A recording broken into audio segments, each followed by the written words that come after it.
এখন আমি তোমাদেরকে বলবো ভারতের ইতিহাসের উপর ভৌগোলিক পরিবেশের যে প্রভাব সে সম্পর্কে। ভূগোলকে বাদ দিয়ে ইতিহাসের অস্তিত্ব থাকে না। ইতিহাস এবং ভূগোল একে অপরের সঙ্গে সম্পর্কিত। একজনকে বাদ দিয়ে আরেকজনকে কল্পনা করা যাবে না। ঠিক যেমন চাঁদ এবং সূর্যের সম্পর্ক, ঠিক যেমন ডান চোখ এবং বাম চোখের সম্পর্ক, ঠিক সেরকম ইতিহাস এবং ভূগোলের সম্পর্ক। ভৌগোলিক অবস্থান ও প্রাকৃতিক পরিবেশ ভারতের ইতিহাসের ধারা ও ভারতবাসীর জীবনকে নানাভাবে প্রভাবিত করেছিল।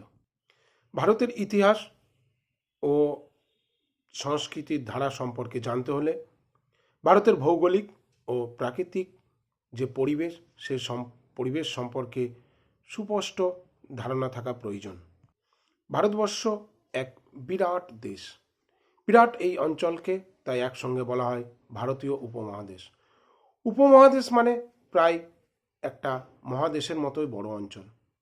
সেখানে নানা রকম পরিবেশ ও মানুষ, পাহাড়, নদী, সমুদ্র, মরুভূমি সব মিলিয়েই উপমহাদেশের পরিবেশ। মানুষের খাবার, পোশাক, ঘর বাড়ি ও নানা রকম এই হরেক রকমের মিলেমিশে বিরাট এলাকা নিয়ে ভারতীয় উপমহাদেশ। ভারতের উত্তরে রয়েছে হিমালয় পর্বতমালা, আবার দক্ষিণ, দক্ষিণ পূর্ব, দক্ষিণ পশ্চিম এইদিকে রয়েছে তিন দিকে সমুদ্র, বঙ্গোপসাগর, আরব সাগর, ভারত মহাসাগর। এই উত্তরে হিমালয় পর্বতমালা এবং ভারতের দক্ষিণের তিন দিকে সাগর, যা ভারতবর্ষকে বহিঃশত্রুর আক্রমণ থেকে রক্ষা করেছে বা রক্ষা করে চলেছে এখনো পর্যন্ত। এই ভারতীয় উপমহাদেশকে একটা সময় বলা হতো ভারতবর্ষ। ভারতবর্ষ নামটি এলো কোথা থেকে? বিভিন্ন কাহিনী আছে এ সম্পর্কে, তবে যে দুটি কাহিনী বিশেষভাবে গ্রহণযোগ্য সেই দুটি কাহিনী হলো, মনে করা হয় যে প্রাচীনকালে ভারতবর্ষে ভরত নামে এক জনগোষ্ঠীর বাস ছিল। সেই জনগোষ্ঠীর নাম অনুযায়ী এই দেশের নাম হয়েছে ভারতবর্ষ। আবার আরেকটি মত হলো যে প্রাচীনকালে ভারতবর্ষে ভরত নামে এক রাজা ছিলেন এবং এই ভরত নামে রাজার নাম অনুযায়ী এই ভারতবর্ষ নামটি এসেছে। তবে ভারতবর্ষ বলতে সবসময় পুরো ভারতীয় উপমহাদেশকেই বোঝায় না। ভূভাগের গঠন অনুযায়ী ভারতবর্ষকে প্রধানত দুটি ভাগে ভাগ করা হয়েছে। একটি হচ্ছে উত্তরাপথ বা আর্যাবর্ত, অপরটি হচ্ছে দাক্ষিণাত্য বা দক্ষিণাপথ, বা এটিকে এর সঙ্গে আরও বলা যেতে পারে দ্রাবিড় দেশ। উত্তরাপথ উত্তরে হিমালয় থেকে দক্ষিণে নর্মদা নদী পর্যন্ত বিস্তৃত, এবং এই যে অঞ্চল, এই অঞ্চলকে আবার আর্যাবর্তও বলা হয়। তার কারণ প্রাচীনকালে আর্য নামে যে জাতি, এই জাতি এই অঞ্চলে বসবাস করত, তাই এই অঞ্চলের নাম আর্যাবর্ত। আর দাক্ষিণাত্য বা দক্ষিণাপথ তাপ্তি ও কৃষ্ণা নদীর মধ্যবর্তী অঞ্চল। এই যে অঞ্চল, এই অঞ্চল সুদূর কন্যাকুমারী পর্যন্ত বিস্তৃত ছিল। এই যে দাক্ষিণাত্য বা দক্ষিণাপথ, এই অঞ্চলে দ্রাবিড় জাতির বিশেষ বসবাস ছিল, তাই এই অঞ্চলটিকে দ্রাবিড় দেশও বলা হয়। তবে সাধারণত এই যে অঞ্চলের ভাগটি করা হয়েছে, এটি হচ্ছে সাধারণত মনে করা হয় মোটামুটিভাবে ভারতের মধ্যবর্তী অঞ্চলে অবস্থিত বিন্ধ্য পর্বত। সোজাসুজি মনে রাখার জন্য তোমাদেরকে যে কথাটি বলবো সেটি হচ্ছে যে বিন্ধ্য পর্বতের উত্তরে যে অংশ সেটি হচ্ছে উত্তরাপথ, এবং বিন্ধ্য পর্বতের দক্ষিণে যে অংশ সেটি হচ্ছে দাক্ষিণাত্য বা দক্ষিণাপথ। উত্তরে হিমালয় পর্বতমালা ভারতকে যেমন বিচ্ছিন্ন করে রেখেছে, সেরকম আবার যুগ যুগ ধরে এই পর্বতমালায় ভারতীয় সভ্যতার ধারাবাহিকতাকে অক্ষুণ্ণ করে রেখেছে। হিমালয় থেকে নির্গত হয়েছে গঙ্গা, সিন্ধু, ব্রহ্মপুত্র প্রভৃতি নদী। এই নদীর দুই ধারে যে জমি সেগুলি উর্বরা, শস্য শ্যামলা। এই তিনটি নদী করে রেখেছে তার দুই ধারকে শস্য শ্যামলা এবং উর্বরায়। এই যে তিনটি নদী, এই তিনটি নদীর তীরবর্তী অঞ্চলে বহু সাম্রাজ্যের উত্থান হয়েছে, আবার পতনও হয়েছে। এই যে হিমালয় পর্বতমালা, এই হিমালয় পর্বতমালার বিভিন্ন গিরিপথ ধরে গ্রিক, কুষাণ, শক, হুন, তুর্কি, মোঘল প্রভৃতি বিভিন্ন জাতিরা ভারতবর্ষে এসেছে। তারা তাদের সাম্রাজ্য বিস্তার করেছে, তারা রাজত্ব করেছে। আবার সময়ের সঙ্গে সঙ্গে, কালের বিবর্তনের সঙ্গে সঙ্গে তারা ভারতীয় সংস্কৃতির সঙ্গে সম্পূর্ণভাবে মিলে মিশে একাকার হয়ে গেছে। আবার এই গিরিপথ দিয়েই ভারতের সভ্যতা, সংস্কৃতি, বাণিজ্য চীন, তিব্বত ও মধ্য এশিয়া পর্যন্ত বিস্তার লাভ করেছে। শুধুমাত্র তাই নয়, জলবায়ুর দিক থেকেও হিমালয় পর্বতের প্রভাব সম্পূর্ণ সুস্পষ্ট। এই হিমালয় পর্বতমালায় ভারতবর্ষকে মধ্য এশিয়ার যে শৈত্যপ্রবাহ, সেই প্রবাহ থেকে রক্ষা করেছে।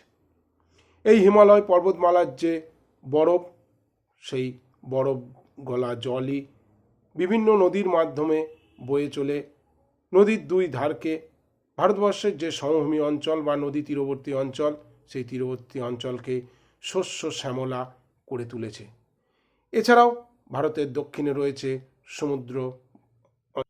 হিমালয় পর্বতমালার মতোই সমুদ্র ভারতের ইতিহাসকে প্রভাবিত করেছে। এই সমুদ্রগুলো হলো আরব সাগর, ভারত মহাসাগর ও বঙ্গোপসাগর।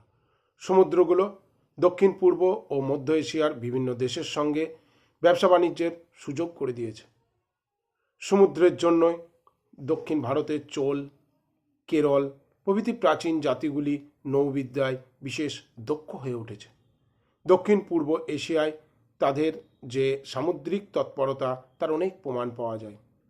আধুনিক যুগে সমুদ্রপথ ধরেই পর্তুগিজ, ওলন্দাজ, ইংরেজ, ফরাসি প্রভৃতি বণিকগণ ভারতে প্রবেশ করেছে। এছাড়া সমুদ্র থেকে প্রবাহিত মৌসুমী বায়ু ভারতের কৃষিকাজে যথেষ্ট সাহায্য করে। ভারতবর্ষের ভূখণ্ডের মধ্যে রয়েছে ছোট বড় বহু নদ নদী। এই যে নদ নদী, এই নদ নদীর তীরে গড়ে উঠেছে বিভিন্ন বড় বড় শহর বা বাণিজ্যিক শহরও।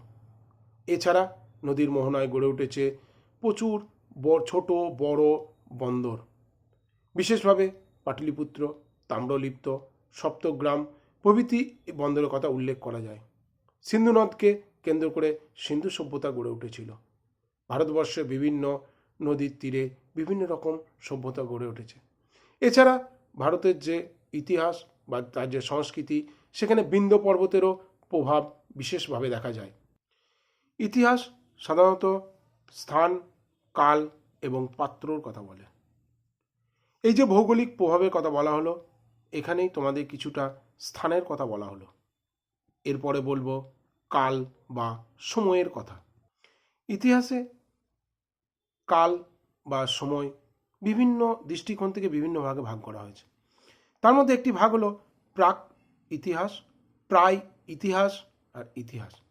প্রাক ইতিহাস হাজার হাজার বছর আগে মানুষ যখন লিখতে পারতো না, লিখতে যখন পারতো না, নিশ্চয়ই পড়তেও পারতো না, তাহলে লিখতে যখন পারতো না তারা, সেই সময়ের যে ইতিহাস, সেটাকে বলা হয় প্রাক ইতিহাস। এরপরের যে অধ্যায়, সেটি হচ্ছে মানুষ লিখতে পেরেছে বা লিখতে পারত, অতীতের কথা বলছি আমি, লিখতে পারত, কিন্তু সেই যে লেখা, সেই লেখা এখনো পর্যন্ত আমরা তা পড়ে উদ্ধার করতে পারিনি। আমরা মানে মানুষ জাতি। এই যে লেখা, এই লেখার অধিকাংশই পড়ে উদ্ধার করা যায়নি। তাহলে এই যে যুগে এই জিনিসগুলো ঘটেছিল, সেটাকে বলা হচ্ছে প্রায় ইতিহাস, মানে ইতিহাসের জাস্ট আগে। তারপরের যে ঘটনা, সেটা হচ্ছে মানুষ যখন লিখতে পেরেছে, পড়তে পেরেছে এবং সেগুলো আমরা পড়ে উদ্ধার করতে পেরেছি, সেগুলো হচ্ছে ইতিহাস। আবার উল্টো দিক থেকে বলতে গেলে, যে যুগে মানুষ লিখেছে, পড়েছে বা লিখতে পেরেছে, পড়তে পেরেছে এবং আমরা সেগুলো পড়তে পেরেছি, সেটা হচ্ছে ইতিহাস। তার আরেকটু আগে গেলে মানুষ লিখেছে কিন্তু আমরা পড়তে পারিনি বা এখনো পর্যন্ত পড়ে উদ্ধার করতে পারিনি, সেটা হচ্ছে প্রায় ইতিহাস। আরেকটু পেছনে গেলে প্রায় ইতিহাসের জাস্ট আগের স্টেপ হচ্ছে প্রাক ইতিহাস, মানে ইতিহাসের আগের পর্যায়, মানে তখনও লেখা বা পড়া জিনিসটাই তখনও আবিষ্কার হয়নি। ইতিহাস পড়তে গিয়ে আমরা একটা কথা বারবার পাবো, সেটা হচ্ছে যুগ। যুগ হচ্ছে আমল, সময় বা কালের সুদীর্ঘ একটি বিভাগ। সাধারণভাবে সুদীর্ঘ একটা সময়কে যুগ বলা হয়। এই সময় কখনো কয়েকশো বছর হতে পারে, কয়েক হাজার বছর হতে পারে, কয়েক লক্ষ বছর হতে পারে, আবার কখনো কখনো কয়েক কোটি বছরকেও বোঝানো হয়ে থাকে। এরকম যুগ হিসেবে আমরা পৃথিবীতে বেশ কয়েকটি যুগের কথা পাই। এই যুগগুলিকে যেমন আমরা বলতে পারি বরফের যুগ। একটা সময় সারা পৃথিবী বরফে ঢাকা ছিল। হাজার হাজার বছরের এই সময়কে বরফের যুগ বা তুষার যুগ বলা হয়। তারপরে পাথরের যুগ, যে সময়ে মানুষ পাথরের অস্ত্র শস্ত্র জিনিসপত্র প্রভৃতি ব্যবহার করতে শিখল এবং ব্যবহার করলো, সেই সময়টাকে বলা হচ্ছে পাথরের যুগ। আবার এই পাথরের যুগকে আবার তিনটে ভাগে ভাগ করা হচ্ছে: প্রাচীন পাথরের যুগ, মধ্য পাথরের যুগ এবং আধুনিক পাথরের যুগ। এরপরে এলো ধাতুর যুগ, অর্থাৎ যে সময়ে মানুষ ধাতুর ব্যবহার শিখল সেই সময়কে বলা হচ্ছে ধাতুর যুগ। ধাতুর মধ্যে মানুষ প্রথম শিখেছিল তামার ব্যবহার, তারপর শিখেছিল ব্রোঞ্জ ও লোহার ব্যবহার। এবার বলছি তামার যুগ। মানুষ যখন তামার ব্যবহার শিখল সেই সময়কে বলা হচ্ছে তামার যুগ। তারপরে তামা ব্রোঞ্জের যুগ বা তাম্র ব্রোঞ্জের যুগ। মানুষ যখন তামা ও ব্রোঞ্জের ব্যবহার শিখল সেই সময়কে বলা হচ্ছে তামা ও ব্রোঞ্জের যুগ। এরপর লোহার যুগ। মানুষ যখন লোহার ব্যবহার শিখল সেই সময়কে বলা হচ্ছে লোহার যুগ। তবে মনে রাখতে হবে, মানুষ নতুন ধাতুর ব্যবহার শিখলেও তার আগে নানা জিনিসের ব্যবহারও তারা করত। তামার যুগের মানুষ পাথরের ব্যবহার করত, আবার লোহার যুগের মানুষ পাথর ব্যবহার করত। তামা ও ব্রোঞ্জ সব কিছুই মানুষ কিন্তু তখন ব্যবহার করত। মানুষ লোহার যুগে চলে এসেছে বলে যে তামা আর ব্রোঞ্জ ব্যবহার করবে না বা পাথর ব্যবহার করবে না তা কিন্তু নয়। মানুষ পরের ধাপে গিয়েও আগের ধাপের যে সমস্ত জিনিস সেগুলোও কিন্তু কিছু কিছু ক্ষেত্রে ব্যবহার করতে দেখা গেছে। আবার কালের কথা বলতে গিয়ে আমরা ইতিহাস যখন পড়ব তখন দেখব সাল কথাটি পাচ্ছি। সাল, তারিখ। সাল কথাটা সম্পর্কে বলতে গেলে সাল মানে হচ্ছে অব্দ বা বছর। ইতিহাসে সাল বলতে নানা অব্দের ব্যবহার দেখা যায়। অব্দ কথার অর্থ হলো সাল। সাধারণত আমরা যখন ইতিহাস পড়ব তখন পাব খ্রিস্টাব্দ, খ্রিস্টপূর্বাব্দ। যীশুখ্রিস্টের জন্মের আগের অংশটিকে বলা হয় খ্রিস্টপূর্বাব্দ। অব্দ মানে হচ্ছে গণনা, মানে যীশুখ্রিস্টের পূর্বে, যীশুখ্রিস্টের জন্মের পূর্বে যেটা সেটা খ্রিস্টপূর্বাব্দ, যীশুখ্রিস্টের জন্মের পরে যেটা সেটা হচ্ছে খ্রিস্টাব্দ। এই গণনা করতে গিয়ে আমরা আবার কিছু কথা পাবো, সেটা হচ্ছে দশক, শতক, সহস্রাব্দ, এইসব কথাগুলো আমরা পাবো। তাহলে যীশুখ্রিস্টের জন্ম যখন হচ্ছে সেটা একটা মাপকাঠি। তার আগে যদি কোনো ঘটনা ঘটে আমরা বলবো খ্রিস্টপূর্বাব্দ, তারপরে যদি কোনো ঘটনা ঘটে আমরা বলবো খ্রিস্টাব্দ। ঠিক সেরকম এরকম পড়তে গিয়ে আমরা আবার কথাটা পাবো যে যীশুখ্রিস্টের জন্মের পর 100 বছর যদি হয় তখন আমরা বলবো শতক বা শতাব্দী। আমি আরেকটু অন্যভাবে বলি, ছোট একক থেকে শুরু করি। যদি 10 বছর বোঝায়, একসঙ্গে 10 বছর, তাহলে তখন আমরা বলবো দশক। যদি 100 বছর বোঝায় তাহলে বলবো শতক বা শতাব্দী। যদি একসঙ্গে 1000 বছর বোঝায় তখন বলবো সহস্রাব্দ, মানে হাজার। আমরা যেমন পড়েছি একক, দশক, শতক, হাজার, সেরকম একক তো এক এক করে তো আমরা পাবোই। দশক বললে একসঙ্গে 10 বছর, শতক বললে একসঙ্গে 100 বছর, সহস্রাব্দ বললে একসঙ্গে 1000 বছর। আরও একটা কথা, আমরা যখন ইতিহাস পড়ব, বিশেষ করে প্রাচীন ইতিহাস পড়ব, তখন আনুমানিক বলে একটি কথা আমরা পাবো। আনুমানিক মানে হচ্ছে অনুমান বা আন্দাজ করা। অনেক সময় কোনো ঘটনা কবে ঘটেছে বা কোন বছর ঘটেছে তা সঠিকভাবে জানা সম্ভব হয় না, তাই তখন এই কথাগুলি পাওয়া যায়। এই কথাগুলি আমরা ম্যাক্সিমামই পাবো যখন আমরা প্রাচীন যুগ পড়ব। যে কোনো দেশের প্রাচীন যুগ যখন আমরা পড়ব তখন এই আনুমানিক কথাটা পাবো। তো এই যে কথাগুলো বললাম, এই যে কাল, এই পূর্বাব্দ, খ্রিস্টাব্দ, তারপরে শতক, দশক, সহস্রাব্দ, এই কথাগুলো আমরা সমস্ত দেশের ইতিহাসের ক্ষেত্রেই পাবো। এর আগে তোমাদেরকে বললাম যে প্রত্যেক দেশেরই নিজস্ব ইতিহাস আছে। ভারতবর্ষের ইতিহাসের ক্ষেত্রে আমরা আবার দেখব নিজস্ব কিছু কাল আছে। আমি তার মধ্যে দুটো একটা বলছি।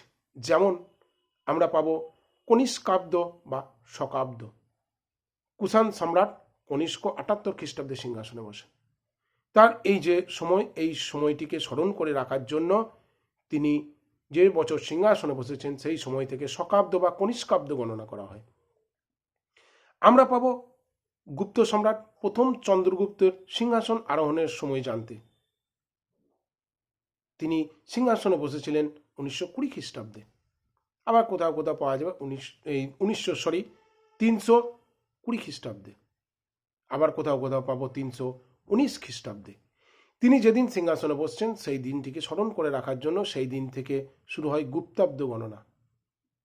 আবারও বলি, প্রথম চন্দ্রগুপ্তের সাল সিংহাসনে বসার 320, আবার কোনো কোনো বইয়ে পাওয়া যাবে 319। আবার আমরা পাবো হর্ষবর্ধনের কথা। হর্ষবর্ধন 606 খ্রিস্টাব্দে সিংহাসনে বসছেন। সেই সময় থেকে গণনা শুরু হচ্ছে হর্ষাব্দ। অর্থাৎ আমরা দেখতে পাচ্ছি যে ভারতবর্ষের ইতিহাসের ক্ষেত্রে আমরা পাচ্ছি কনিষ্কাব্দ বা শকাব্দ, গুপ্তাব্দ, হর্ষাব্দ, বিক্রমাঙ্ক, এরম করে আমরা আরও বেশ কিছু গণনার জন্য সাল আমরা পাবো ভারতের ইতিহাসের ক্ষেত্রে। ইতিহাসের কথা বলতে গিয়ে তোমাদের স্থানের কথা বললাম, কাল বলেছি, এবং এখন হচ্ছে পাত্র। ইতিহাসের পাত্র হচ্ছে কিন্তু মানুষ, কেননা ইতিহাসের স্রষ্টা মানুষ। মানুষের জীবনের বিবর্তনই হলো ইতিহাসের বিষয়বস্তু। সাধারণ মানুষের জীবনধারার অগ্রগতির জন্য যে নিরলস সংগ্রাম, সেই সংগ্রামই হলো ইতিহাস। এই সমস্ত ইতিহাসই কিন্তু মানুষের ইতিহাস এবং মানুষের সম্পর্কিত বিভিন্ন জিনিসপত্র বা মানুষের সম্পর্কের ইতিহাস বা মানুষের সংগ্রাম, সেটাই হচ্ছে কিন্তু ইতিহাসের বিষয়বস্তু। তাই স্থান, কাল এবং পাত্র, এখানে পাত্র কিন্তু মানুষই।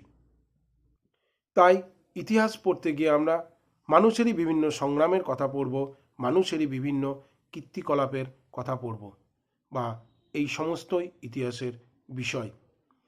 ইতিহাসের ধারণা সম্পর্কে বলতে গিয়ে আজ এই পর্যন্তই বললাম। এর পরের দিন আবার এর পরের যে অংশটি আছে সেটি সম্পর্কে তোমাদেরকে কিছু কথা বলবো। আজ এই থাক।